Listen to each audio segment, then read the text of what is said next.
Hello students.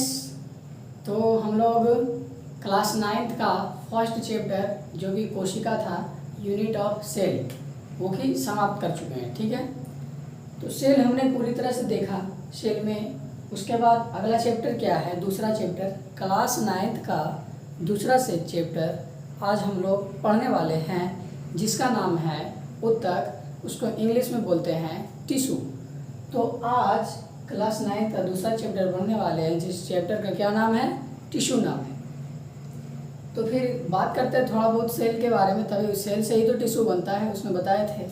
ठीक है, तो सेल क्या होता है, कोई भी सजीव का यूनिट होता है। सेल क्या होता है, कोई भी सजीव का यूनिट होता है। सजीव के संरचनात्मक एवं क्रियात्मक इकाई को सेल कहा जाता है। ठीक है, तो सारा सजीव में जो कोशिका है, जो काम हो रहा है, सारा चीज़ कहाँ हो रहा है, कोशिका के अंदर हो रहा है। सारा काम, जितना सारा काम है सजीव का, कोशिका के अंदर हो रहा है। तो एक कोशिकीय जीव में हमने देखा कि डायरेक्टली हो जा रहा था।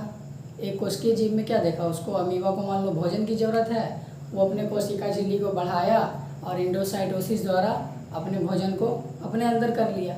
लेकिन हम लोगों में क्या होता है, बहुकोशिकीय जीवों में क्या होता है, बहुत लंबी प्रक्रिया गुजारनी पड़ती है। यानी कि बहुत सारे अलग अलग काम करने के लिए अलग अलग कोशिकाओं का या एक समान कोशिकाओं का समूह द्वारा ये संभव हो पाता है। ठीक है, पाचन के लिए अलग, श्वसन के लिए अलग, उत्सर्जन के लिए अलग कोशिका, तो ये सब होता है। ठीक है, लेकिन अमीबा में क्या होता है, एक कोशिकीय जीवन क्या होता है, वो डायरेक्टली फॉर्म में हो जाता है सिर्फ कोशिका झिल्ली द्वारा। तो क्योंकि एक कोशिका बना होता है। लेकिन बहुकोशिकीय क्या होता है, बहुकोशिका से मिलकर बना होता है, इसलिए ये अलग अलग कामों को अलग अलग कोशिका मिलकर काम करती है। तो फिर आज हम लोग देखेंगे ऊतक किसे कहते हैं। तो जब हमने कोशिका के बारे में पढ़ाया था या बताया था, तो उस टाइम हम बताए थे कि ऊतक किसे कहते हैं, जब बहुत सारा एक समान कोशिका मिलकर, यानी कि एक समान कोशिकाओं का जो ग्रुप होता है, एक समान कोशिका यानी कि रचना के आधार पर भी और क्रिया के आधार पर भी, ठीक है, दोनों के आधार पर जब क्या होता है, कोशिका समूह में पाई जाती है, उसको क्या कहा जाता है, ऊतक कहा जाता है। तो वही हमने यहाँ पर लिखा है, किसी जीव के शरीर में समान उत्पत्ति का, किसी जीव के शरीर में समान उत्पत्ति का समान निकारण करने वाले कोशिकाओं के समूह को ऊतक कहा जाता है। तो बेसिकली ऊतक क्या है, समझ में आया। ऊतक क्या है, एक समान संरचना वाली, किसी जीव में एक समान संरचना वाली तथा एक जैसे कार्य करने वाली कोशिकाओं के समूह को ऊतक कहते हैं। उसके बाद बात है, ये जो हम ऊतक के बारे में पढ़ते हैं या ऊतक के बारे में अध्ययन करते हैं, इसको क्या कहा जाता है, तो इसको बोल देते हैं हिस्टोलॉजी। क्या बोलते हैं, हिस्टोलॉजी। ऊतक के अध्ययन को हिस्टोलॉजी कहा जाता है। फिर बात आता है, जिस तरह से हमने देखा कोशिका भी दो तरह से, जंतु कोशिका और पादप कोशिका। बायोलॉजी में तो दो ही चीज़ पढ़ना हम लोग को, जंतु के बारे में और पेड़ पौधे के बारे में। तो टिश्यू भी कहाँ पाया जाता है, जंतु में भी और पौधे में भी। तो टिश्यू बेसिकली दो प्रकार के, सबसे पहले पादप कोशिका और दूसरा जंतु कोशिका। फिर देखेंगे कि पादप कोशिका और जंतु कोशिका में अंतर क्या क्या हुआ भाई। तो आप लोग देखते होंगे कि पादप बेसिकली क्या होता है, स्थिर होता है, कहीं चलता बुलता नहीं है, इसलिए उसको कम एनर्जी की ज़रूरत होता है। लेकिन हम लोग क्या होते हैं, गतिशील होते हैं, तो हम लोग को ज़्यादा एनर्जी की ज़रूरत होता है। तो वही सब अंतर देखना है। तो पहले लिख दिए पादप ऊतक और दूसरा लिख दिए जंतु ऊतक। पहला पॉइंट क्या लिखे कि पादप बेसिकली क्या होता है, अस्थिर होता है, और जंतु गतिशील होता है, यानी कि स्थिर नहीं होता है। दूसरा, पादप ऊतक की अधिकांश कोशिका मृत होती है। पादप ऊतक की अधिकांश कोशिका मृत होती है, लेकिन जंतु ऊतक की अधिकांश कोशिका कैसी होती है, जीवित होती है। पादप ऊतक को कम ऊर्जा की आवश्यकता होती है, क्यों बताइए वाला। पादप को सरवाइव होने के लिए, रहने के लिए बहुत ही कम ऊर्जा की आवश्यकता है, मिनिमम एनर्जी की आवश्यकता है, नीडेड है, ठीक है, ज़रूरी है। लेकिन जंतु ऊतक को ज़्यादा ऊर्जा की, क्योंकि हमने अभी बताया कि पादप ऊतक क्या होते हैं, अस्थिर होते हैं, कोई तरह से गति नहीं करता है, गतिशील नहीं होता है, इसलिए इसको सरवाइव होने के लिए कम ऊर्जा की ज़रूरत पड़ती है। लेकिन हम लोग चलते बुलते हैं, हम लोग गतिशील हैं, देखो गतिशील है कि नहीं, चल बुल रहे हैं कि नहीं, चल बुल रहे हैं, अस्थिर थोड़ी है। तो हम लोग को चलने बोलने के लिए ज़्यादा एनर्जी की ज़रूरत है। और हमको कहा जाए कि सिर्फ सोए रहो तो उसको ज़्यादा भूख भी नहीं रहेगा, थोड़ा बहुत खाना में काम चल जाएगा। लेकिन जो ज़्यादा काम करेगा उसको ज़्यादा एनर्जी चाहिए, ज़्यादा गति जो करेगा उसको ज़्यादा एनर्जी चाहिए। उसी तरह से पादप स्थिर होते हैं तो इसको कम ऊर्जा की ज़रूरत होती है, लेकिन जीव जंतु अस्थिर नहीं होता है तो इसको ज़्यादा ऊर्जा की ज़रूरत है। ये सब डिफरेंसेस है। फिर बात आता है पादप ऊतक में जो वृद्धि होता है वो सीमित क्षेत्रों तक में होता है। पादप ऊतक में जो वृद्धि होता है सीमित क्षेत्रों तक में होता है, जो कि हम बोल दिए कि 100 मीटर से ज़्यादा लंबा नहीं होगा या इसकी चौड़ाई इतना मोटा से ज़्यादा नहीं होगा, ये सीमित क्षेत्रों में होगा। ठीक है, मानव मुंडन में कोई सीमित क्षेत्र ऐसा नहीं है। और एक बात बता दें कि इसमें जो विभाजन होता है वो जीवन भर होते रहा कि किसमें, पादप में। पादप ऊतक की कोशिका जीवन भर विभाजित होते रहती है और जंतु ऊतक की कोशिका जीवन भर विभाजित नहीं होती है, कुछ एज तक ही होती है। जंतु ऊतक में जीवन भर विभाजित नहीं होती है, कुछ एज तक ही होता है, लेकिन इसमें अनलिमिटेड एज तक होते रहता है, कंटिन्यू। इसका वजह क्या है? इसका वजह है मेरिस्टेमेटिक टिश्यू। किसके कारण ऐसा होता है? मेरिस्टेमेटिक टिश्यू, जिसको हिंदी में बोलते हैं विभज्योतकी ऊतक। इसके बारे में आगे पढ़ेंगे कि विभज्योतकी ऊतक क्या होता है। तो फिर हमने पादप और ऊतक, जंतु और ऊतक के बारे में अंतर देख लिया, क्या क्या डिफरेंसेस हैं हमने पढ़ लिया। उसके बाद हम आते हैं कि पादप ऊतक के प्रकार। सबसे पहले पादप ऊतक पढ़ना है, उसके बारे में डिटेल से पढ़ेंगे। उसके बाद जब पादप ऊतक खत्म हो जाएगा तो फिर जंतु ऊतक के बारे में भी पढ़ लेंगे। ठीक, तो फिर पादप ऊतक के प्रकार देख लेते हैं। 2 प्रकार पादप ऊतक के 2 प्रकार, हमारे साथ साथ बोलते जाओ तो मजा आएगा पढ़ने में। ठीक है, पादप ऊतक के 2 प्रकार, पहला मेरिस्टेमेटिक टिश्यू, दूसरा परमानेंट टिश्यू। पहला मेरिस्टेमेटिक टिश्यू, दूसरा परमानेंट टिश्यू। मेरिस्टेमेटिक टिश्यू को हिंदी में विभज्योतकी ऊतक, परमानेंट टिश्यू को हिंदी में अस्थायी ऊतक। तो पादप ऊतक को 2 भागों में बांटा गया है, पहला मेरिस्टेमेटिक यानी कि विभज्योतकी ऊतक, दूसरा परमानेंट यानी कि अस्थायी ऊतक। तो वही चीज़ हमने लिखा है 2 प्रकार के, पहला मेरिस्टेमेटिक टिश्यू, दूसरा अस्थायी टिश्यू हो गया। अब मेरिस्टेमेटिक टिश्यू को स्थिति के आधार पर 3 भागों में बांटा गया है। मेरिस्टेमेटिक टिश्यू को पोजीशन के आधार पर, द बेसिस ऑफ पोजीशन, स्थिति के आधार पर 3 भागों में बांटा गया है। कौन कौन? पहला है लेटरल, पहला है एपिकल, दूसरा है लेटरल, तीसरा है इंटरकैलरी। तो एपिकल का मतलब हुआ शीर्षस्थ, क्या हुआ? शीर्षस्थ। और लेटरल का मतलब हो गया पार्श्व, और इंटरकैलरी का मतलब हो गया अंतर्वेशी। ये हिंदी भी लिखती है। ठीक है, तो स्थिति के आधार पर मेरिस्टेमेटिक टिश्यू को कितने भागों में बांटा? 3 भागों में। कौन कौन? शीर्षस्थ, पार्श्व, अंतर्वेशी, या उसी को इंग्लिश में बोल देंगे एपिकल, लेटरल, इंटरकैलरी। ठीक है, फिर इसके बारे में आगे बात करेंगे, तीनों के बारे में डिटेल से आगे से पढ़ेंगे। फिर इधर देख लेते हैं कि अस्थायी ऊतक को कितने भागों में बांटा गया है। अस्थायी ऊतक को कितने भागों में बांटा गया है? 2 भागों में। कितने भागों में? 2 भागों में। पहला सरल अस्थायी ऊतक, दूसरा जटिल अस्थायी ऊतक। पहला सरल अस्थायी ऊतक, दूसरा जटिल अस्थायी ऊतक। ठीक है, अब सरल अस्थायी ऊतक को भी 3 भागों में बांटा गया। सरल अस्थायी ऊतक को भी आगे 3 भागों में बांट दिया, जिसको बोलते हैं पैरेन्काइमा, कोलेनकाइमा और स्क्लेरेन्काइमा। पैरेन्काइमा, कोलेनकाइमा और स्क्लेरेन्काइमा। इसी को हिंदी में बोलते हैं मृदु ऊतक, स्थूल ऊतक और दृढ़ ऊतक। और जब कॉम्प्लेक्स है यानी कि जटिल अस्थायी ऊतक है, उसको 2 भागों में बांटा, एक जाइलम और दूसरा फ्लोएम। एक जाइलम और दूसरा फ्लोएम। ठीक है, यानी कि पहला फ्लोएम या दूसरा जाइलम, कोई दिक्कत नहीं, उल्टा पुल्टा भी बोल सकता है। ठीक, तो हमने देखा मेरिस्टेमेटिक टिश्यू जो है उसको 2 भागों में बांटा गया है। मेरिस्टेमेटिक टिश्यू को स्थिति के आधार पर 3 भागों में बांटा गया है। प्लांट को 2 भागों में बांटा गया है। ठीक है, मेरिस्टेमेटिक और परमानेंट। मेरिस्टेमेटिक को भी 3 भागों में, एपिकल, लेटरल, इंटरकैलरी। फिर हम आ गए किसमें? परमानेंट में। परमानेंट 2 तरह से, कौन कौन? एक सरल और दूसरा जटिल। एक सरल सिंपल यानी दूसरा कॉम्प्लेक्स। फिर सिंपल को भी 3 भागों में। कितने भागों में? 3 भागों में। पैरेन्काइमा, कोलेन कायमा, स्क्लेरन कायमा। हिंदी भी जानना है तो जान लो, लिख दिए। उसके बाद कॉम्प्लेक्स को भी दो भागों में बांटा गया। कौन कौन? पहला जाइलम, दूसरा फ्लोएम। ठीक, देखो ज़्यादा कन्फ्यूजन नहीं होना है। क्या? कन्फ्यूजन नहीं होना है, ज़्यादा हिच पिच नहीं करना है। सीधा सीधी हम ये बताए उत्तक किसे कहते हैं, तो एक समान संरचना वाली और एक समान कार्य करने वाली कोशिकाओं के समूह को उत्तक कहते हैं।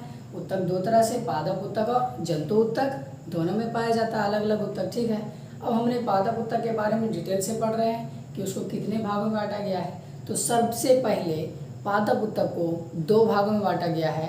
पहला विभज्योति उत्तक, दूसरा अस्थायी उत्तक। विभज्योति उत्तक को आगे स्थिति के आधार पर, पोजीशन के बेसिस पर तीन भागों में बांट दिए।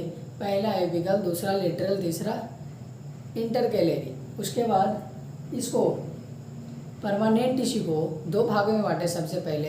कौन कौन? सिंपल और कॉम्प्लेक्स। फिर आगे जाके सिंपल को भी तीन भागों में बांटा और कॉम्प्लेक्स को दो भागों में।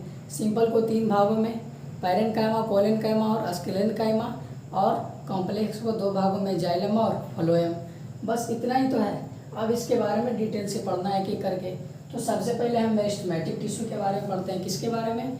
विभज्योति उत्तक के बारे में पढ़ते हैं, यानी कि मेरिस्टेमेटिक टिश्यू के बारे में। तो इसके बारे में बता दें कि इसकी जो कोशिका होती है ये जीवित होती है। कैसी होती है? जीवित होती है। और इसका कोशिका भित्ति जो होता है, कोशिका भित्ति किसका बना होगा? सेल्यूलोज का, क्योंकि ये प्लांट का कोशिका है भाई साहब। तो किसका बना होगा? सेल्यूलोज का बना होगा। ठीक है, और इसमें जो कोशिका होता है जीवित कोशिका होता है। और यही जीवित कोशिका में क्या पोटेंशियल होता है, किस चीज़ का क्षमता होता है? विभाजन करने की क्षमता। क्या करने की क्षमता? विभाजन करने की क्षमता। अब ये विभाजन टर्म क्या है, इसे ध्यान से समझो। एक कोशिका आगे बढ़कर दो कोशिका में बदलना, एक कोशिका आगे दो सेल में बंटना या परिवर्तित तो होना या उसका निर्माण होना, एक सेल से दो सेल बनना। ठीक है, एक कोशिका से दो कोशिका बनना, उसी को क्या कहते हैं? विभाजन की क्रिया कहते हैं। ठीक है, तो ये जो विभाजन की क्षमता किसमें दिखेगी? जीवित कोशिका में दिखेगी। और किसके अंदर? तो मेरिस्टेमेटिक टिश्यू के अंदर जो कोशिका मौजूद होगा उसके अंदर। तो मेरिस्टेमेटिक टिश्यू के बारे में बता रहे हैं, विभज्योति उत्तक के बारे में। इसका सबसे पहला पॉइंट कि इसकी कोशिका कैसी होगी? जीवित होगी। और इसकी कोशिका भित्ति किसकी बनी होगी? सेल्यूलोज की बनी होती है, जिसमें क्या होता है? जिस कोशिका में, जिस जीवित कोशिका में विभाजन करने की क्षमता होती है। और इसकी कोशिका का जो आकार होगा बहुत ही छोटा होता है, अंडाकार संरचना होता है और बहुभुजोली होती है। मतलब बहुत सारा भुजा होता है, एक ही भुजा नहीं होता, बहुत सारा भुजा होता है। ठीक है, फिर हमने ये भी देख लिया कि उसका कोशिका भित्ति किसका बना होगा? सेल्यूलोज का, क्योंकि ये पादप का कोशिका है। ठीक है, और इसमें क्या होता है? प्रत्येक कोशिका में जो होता है क्या होगा? कोशिका द्रव होगा। इसमें कुछ ऐसा होता है, घने युक्त कोशिका द्रव होता है। कैसा? घने युक्त कोशिका द्रव, मतलब छोटा कण कण वाला कोशिका द्रव्य पाया जाता है। किसमें? कोशिका के अंदर। कोशिका के अंदर जो द्रव्य पाया जाता है उसी को तो कोशिका द्रव बोलते हैं। कोशिका चैप्टर में हमने पढ़ चुका है। फिर बताते हैं कि इस कोशिका में, कौन सी कोशिका में? मेरिस्टेमेटिक टिश्यू के में जो कोशिका का समूह होगा उस कोशिका में रसधानी नहीं पाया जाएगा। रसधानी अब्सेंट होता है। क्या होता है? अनुपस्थित होता है। जी हाँ, बिल्कुल, रसधानी क्या होता है? अनुपस्थित होता है। फिर इसके बारे में बता दें कि इसमें जो केंद्रक होगा वो बड़ा होता है। कैसा होता है? बड़ा होता है। किसमें? विभज्योति उत्तक की कोशिका का जो समूह होगा उसमें। ठीक है, उसकी राजधानी नहीं होगी और केंद्रक क्या होगा? बड़ा होगा। अब जानते हैं इसमें इंटरकैलेरी स्पेस भी नहीं होता है, इंटरकैलेरी स्पेस भी नहीं होता। तो इसको समझते हैं, इंटरकैलेरी स्पेस क्या है? इंटरसेलुलर स्पेस क्या है? अंतरकोशिकीय स्थान। तो समझो, मान लो कोई कोशिका है, कोई जड़ कोशिका मान लो, क्या है? जड़ कोशिका। जड़ कोशिका का ये है समूह है। क्या है? समूह है। इस प्रकार से है, मान लो इस प्रकार से। अगर बहुत सारे कोशिका के समूह के बीच ये अगर जो खाली स्थान बच जाता है, ये खाली स्थान बच जाता है, इसी खाली स्थान को अंतरकोशिकीय स्थान कहा जाता है। अंतरकोशिकीय स्थान क्या है? समझ में आया? दो या दो से अधिक कोशिका के बीच वाले खाली स्थान को ही क्या कहते हैं, अंतरकोशिकीय स्थान कहते हैं, यानी कि इंटरसेलुलर स्पेस कहते हैं उसको इंग्लिश में। ठीक, तो अंतरकोशिकीय स्थान समझ में आ गया। तो ये अंतरकोशिकीय स्थान विभज्योत की ऊतक वाली कोशिका के समूह में नहीं होगा, इसमें अंतरकोशिकीय स्थान नहीं होगा। और जो ये विभज्योत की ऊतक है इसका काम क्या है भाई साहब, ये जो विभज्योत की ऊतक को 3 भागों में बांटा गया, तीनों का क्या काम है, तीनों का काम मूल रूप से वृद्धि करना, सभी स्थानों पर वृद्धि करना, पेड़ पौधे में सभी स्थानों पर वृद्धि करना, पेड़ पौधों में सभी स्थानों पर वृद्धि करना। उसके बाद आगे देखते हैं, इसे 3 भागों में बांटा गया। कितने भागों में, 3 भागों बता चुके हैं कि विभज्योत की ऊतक को 3 भागों में बांटा गया। कौन कौन, पहला एपिकल, दूसरा लेटरल, तीसरा इंटरकैलेरी। तो पहले एपिकल के बारे में पढ़ते हैं, शीर्षक के बारे में। नाम से ही देखो पता चल रहा है, याद करना बहुत ही आसान है। शीर्षक यानी कि एपिकल, तो ये तना एवं जड़ के किस वाले भाग में पाया जाएगा, एपिकल वाले भाग में। ये जो 3 प्रकार में बांटा गया है किसके आधार पर, स्थिति के आधार पर कि कौन टिश्यू कहाँ पाया जा रहा है। तो पहला शीर्षक है, तो शीर्षक कहाँ पाया जाएगा भाई साहब, तने एवं जड़ के शीर्ष वाले भाग में, तने एवं जड़ के शीर्ष वाले भाग में। तो कोई भी तना है, क्या है, कोई भी तना है, कोई भी स्टेम है, इसके शीर्ष वाले भाग में क्या पाया जाएगा, शीर्षक ऊतक पाया जाएगा। और किसी चीज़ का भी जड़ है, कोई प्लांट का जड़ है, उसके भी शीर्ष पर क्या पाया जाएगा, शीर्षक टिश्यू पाया जाएगा। और शीर्षक टिश्यू क्या करेगा, बेसिकली पेड़ पौधे को लंबा करेगा, क्या करेगा, लंबा करेगा, तने एवं जड़ को, यानी कि पेड़ पौधे को लंबाई में वृद्धि करेगा। तो वही लिखे हैं, एपिकल जो है, शीर्षक जो है कहाँ पाया जाएगा, तना एवं जड़ के शीर्ष भागों में। किस भागों में, शीर्ष भागों में पाया जाता है, जो कि क्या करता है, लंबाई में वृद्धि करता है। और ये जो वृद्धि होती है ये प्राथमिक वृद्धि होती है। और ये प्राथमिक वृद्धि क्या होता है, इससे समझो। सबसे पहले जो पेड़ पौधे में वृद्धि होता है उसे प्राथमिक वृद्धि कहते हैं। प्राथमिक वृद्धि ही पेड़ पौधे की लंबाई में मदद करता है। इससे कोई भी बीज है, बीज से सबसे पहले जो प्लांट निकला, जो भी प्लांट, नया प्लांट देखने को मिला, इसको बोलते हैं प्राथमिक वृद्धि। और बाद में ये लंबा होता है, मोटा होता है, इसको बोलते हैं सेकेंडरी वृद्धि। कैसा वृद्धि, सेकेंडरी वृद्धि। सर्वप्रथम तो नया प्लांट आया ना, सबसे पहले वही नया प्लांट जो आया वो प्राथमिक वृद्धि हुई, और उसके बाद ये लंबा होगा, चौड़ा होगा, ये डजंट मैटर, इसको सेकेंडरी वृद्धि यानी कि द्वितीयक वृद्धि कहेंगे। तो प्राथमिक वृद्धि होती है इसमें, एपिकल में सबसे पहले प्राथमिक वृद्धि देखने को मिलता है। और इससे कोशिका विभाजित होकर क्या बनता है, अस्थायी ऊतक बनता है। अगर जो ये कोशिका विभाजित हो जाएगा, सेल डिवीजन कर लेगा, और यही अस्थायी ऊतक में बना देता है। क्या बना देता है, अस्थायी ऊतक।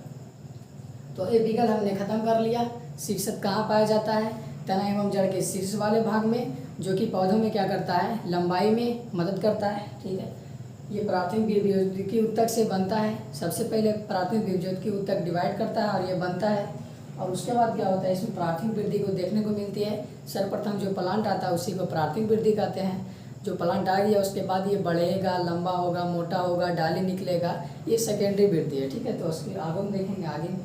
दूसरा है लेटरल, दूसरा है लेटरल, इसको हिंदी में बोलते हैं पार्श्व। जिस तरह से था शीर्षक शीर्ष वाले भाग में, उसी तरह से इसमें भी नाम पता चल रहा है कि पार्श्व है, तो पार्श्व वाले भाग में होगा। किस भाग में, तना एवं जड़ के पार्श्व वाले भाग में होगा। बिल्कुल आसान है। देखो कहाँ पाया जाएगा, क्वेश्चन पूछेगा कि पार्श्व ऊतक कहाँ पाया जाएगा, तो सीधा बोलना है जड़ तथा तना के पार्श्व वाले भाग में। अब ये पार्श्व क्या होता है, लेटरल क्या होता है, पेड़ पौधे की साइड, क्या साइड। मान लो हम पेड़ है, क्या है, पेड़ है, तो मेरा इस साइड भी लेटरल क्या होगा, लेटरल, और इस साइड भी क्या होगा, लेटरल। इसको लेटरल बोलते हैं, इसको पार्श्व बोलते हैं। और तना एवं जड़ के लेटरल वाले भाग में होगा। ये प्लांट है, मान लो यहाँ पर अगर जो कोई टिश्यू है और यहाँ पर भी कोई टिश्यू है, ये लेटरल हुआ। प्लांट के दोनों साइड, प्लांट के दोनों साइड जो मौजूद होता है उसको लेटरल कहते हैं। क्या कहते हैं, लेटरल, लेटरल टिश्यू कहते हैं, यानी कि पार्श्व ऊतक। कौन सा ऊतक, पार्श्व ऊतक। अब ये समझ में आ रहा है कि जिस तरह से याद करो शीर्षक वाला था, दोनों के शीर्ष पर पाया जा रहा था, तो उसको लंबा कर रहा था। क्या कर रहा था, लंबा कर रहा था। लेकिन ये जो लेटरल है, जो पार्श्व है, वो इस तरह से पाया जा रहा है दोनों साइड में। तो क्या अनुभव करो, ये पौधे की चौड़ाई नहीं बढ़ाएगा, पौधे की चौड़ाई में वृद्धि नहीं करेगा, क्योंकि ये लेटरल में पाया जा रहा है। और शीर्षक वाला शीर्ष में पाया जा रहा था, तो वो पेड़ पौधों को लंबा कर रहा था। ध्यान से देखो, शीर्ष में पाया जा रहा था, तना के शीर्ष में भी और जड़ के शीर्ष में भी। तो दोनों ओर क्या कर रहा था, पौधों में लंबाई की वृद्धि कर रहा था। और ये जो पार्श्व वाला है दोनों साइड में पाया जा रहा है, लेटरल में पाया जा रहा है, तो क्या ये पौधे की चौड़ाई में वृद्धि नहीं कर देगा? बिल्कुल करेगा। तो ये जो लेटरल वाला होता है किसमें मदद करता है? पौधे की चौड़ाई में। किसमें? पौधे की चौड़ाई में। और ये सबसे पहले ये संवहन उत्तक बनाता है और उसी के कारण पेड़ पौधा चौड़ाई हो पाता है। ठीक है, ये सब देखना है। द्वितीयक वृद्धि करता है, बताए थे कि सर्वप्रथम कौन सी वृद्धि होती है? प्राथमिक वृद्धि। उसके बाद मोटा चौड़ा लंबा होना होता है तो उसको द्वितीयक वृद्धि करते हैं। और इससे एक संवहन उत्तक बनता है, इसको आगे भी पढ़ेंगे। वैस्कुलर, ये दोनों है वैस्कुलर। ठीक है, फ्लोएम और जाइलम को क्या कहते हैं? वैस्कुलर उत्तक कहते हैं। यही वैस्कुलर उत्तक बनता है, इसी के कारण पौधे की क्या होती है? चौड़ाई में वृद्धि होती है। ठीक है, और यही द्वितीय बीजोत्की उत्तक से बनता है। प्राथमिक से तो वो बना पहला वाला, और द्वितीय से द्वितीय वाला। ठीक है, ये खत्म। और तीसरा क्या है? अंतर्वेशी। अंतर्वेशी कहा जाएगा, नाम से पता चल रहा है अंदर।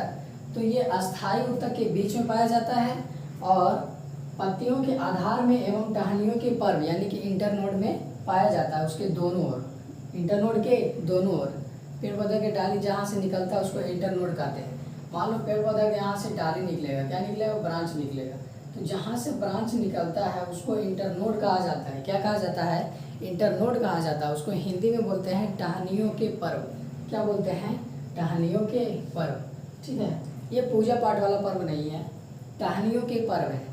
देखा होगा जहाँ से भी टहनी निकलता है वहाँ पर गोल गोल धब्बा जैसा कुछ होगा, वहीं से टहनी निकलता है, उसी को बोलते हैं इंटरनोड। क्या बोलते हैं? इंटरनोड। यहाँ पर धब्बा धब्बा होता है। ठीक है, और ये कहाँ पाया जाता है? अस्थायी उत्तक के बीच में पाया जाएगा। ये अस्थायी उत्तक है तो यहाँ भी पाया जाएगा, यहाँ भी पाया जाएगा, यहाँ भी पाया जाएगा। तो अस्थायी उत्तक के बीच में पाया जाता है। ठीक है, और इसमें अस्थायी उत्तक भी होगा। ठीक है, अलग अलग होता है, सब कुछ अरेंज होता है सब। और कहाँ होता है? पत्तियों के आधार में और टहनियों के पर्व में पाया जाता है। यह क्या करता है? वृद्धि करके अस्थायी उत्तक में बदल जाता है। यह भी क्या करेगा? वृद्धि करेगा और आगे किस में बदल जाएगा? अस्थायी उत्तक में। तो हमने देखा अभी तक अस्थायी उत्तक को तीन भागों, अस्थायी उत्तक नहीं, बीजोत्की उत्तक को पोजीशन के आधार पर तीन भागों में बांटा। पहला लेटरल, पहला एपिकल, दूसरा लेटरल, तीसरा इंटरकैलेरी। पहला एपिकल है तो शीर्षक है, तो कहाँ पाया जाएगा? पाया जाएगा शीर्ष में, तना एवं जड़ के शीर्ष में, जो कि पौधे की लंबाई में वृद्धि करेगा। दूसरा पार्श्व है यानी कि लेटरल है, तो वो पौधे की चौड़ाई में वृद्धि करेगा। तीसरा इंटरकैलेरी है, ये भी वृद्धि करके किस में बदल जाएगा? अस्थायी उत्तक में बदल जाएगा। और ये भी वृद्धि करेगा आगे, प्राथमिक बीजोत्की उत्तक करेगा। या प्राथमिक वृद्धि करेगा तो किस में बदल जाएगा? अस्थायी उत्तक में। तो इसके बाद हम लोग दूसरा प्रकार पढ़ेंगे, अस्थायी उत्तक। पेड़ पौधे कितने प्रकार के थे? पेड़ पौधे के उत्तक दो प्रकार के। पहला बीजोत्की उत्तक यानी कि मेरिस्टेमेटिक टिश्यू, दूसरा परमानेंट टिश्यू। और मेरिस्टेमेटिक टिश्यू के भी तीन प्रकार थे। कौन कौन? पहला था एपिकल, दूसरा लेटरल, तीसरा इंटरकैलेरी। तीनों के बारे में हम डिटेल से पढ़ लिया। अब मेरिस्टेमेटिक क्या हो गया? ख़त्म हो गया। अब मेरिस्टेमेटिक ख़त्म हो गया तो उसके बाद हम किसके बारे में पढ़ेंगे? परमानेंट टिश्यू के बारे में। तो कोई बात नहीं, अगला जो वीडियो आएगा उसमें क्या पढ़ा जाएगा? ये परमानेंट टिश्यू के बारे में। परमानेंट टिश्यू कितने प्रकार के? सिंपल और कॉम्प्लेक्स। फिर सिंपल को भी तीन भागों में और इसको दो भागों में। इसके बारे में अगला वीडियो जो बनाएंगे उसमें डिटेल से इसके बारे में बताएंगे। ठीक है, तो थैंक यू, मिलते हैं अगले वीडियो में।